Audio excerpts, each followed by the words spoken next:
Hi everyone, my name is Rishit. Today is the 20th of October 2024. I'll be going over my weekly predictions for Nvidia.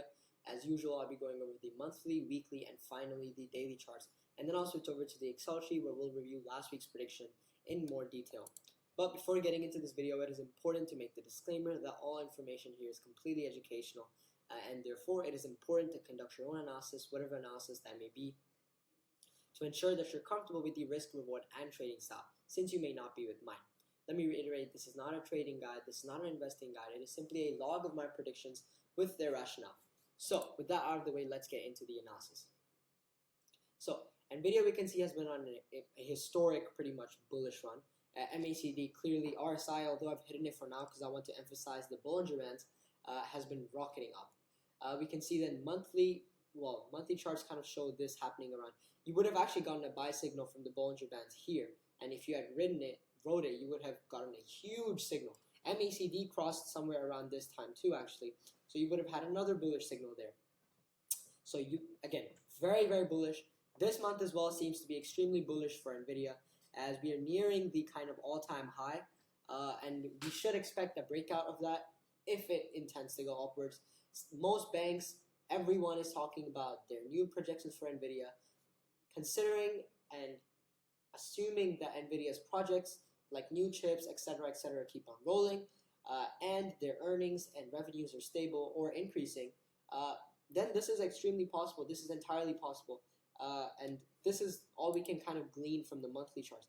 And another thing to note is that we can see how much more volatile Nvidia has become, considering how contracted these bands were and how much more volatile. We can see how much the average kind of bar size has gone up and how much the high and lows have increased basically since here, more or less. We can see how much more volatile the stock has become. It moves extremely, it moves a lot in every week.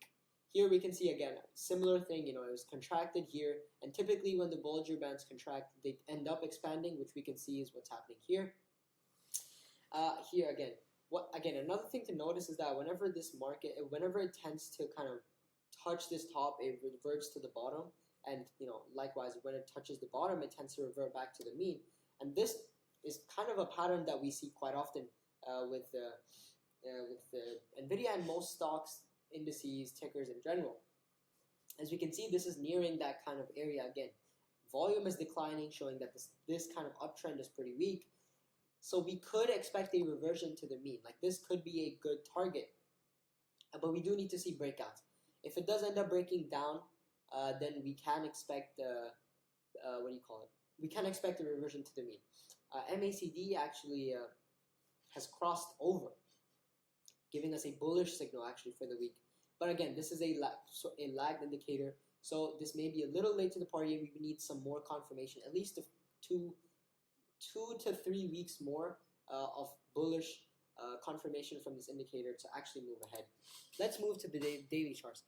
And this is another example of why Nvidia is just extremely volatile. We can see how it actually went up here, broke all the way down. So this actually broke above our buy kind of entry. This is moved, by the way. This was this is the new kind of buy entry. And then it went extremely low, actually it closed right above the support here, and then it went all the way back up. So we are going to be elevating this price signal entry to 140.8, around 140.8. I'll tell you the exact one when we get to the Excel sheet, and the profit targets as such are listed. We should expect Nvidia to go up, but in case, obviously, if it does break the support, then we have a downward target of till 131.28. Now, last week, again, we made this loss. You can review these numbers here. This week, we'll buy when it crosses 140.8, and we'll sell when it falls below the support at 136.48, with a target of 2% and a trailing stop loss of 1%. This is true for the week, but overarchingly, for kind of a more long term, those supports and resistances are the targets. If neither are hit, then we will close on Friday.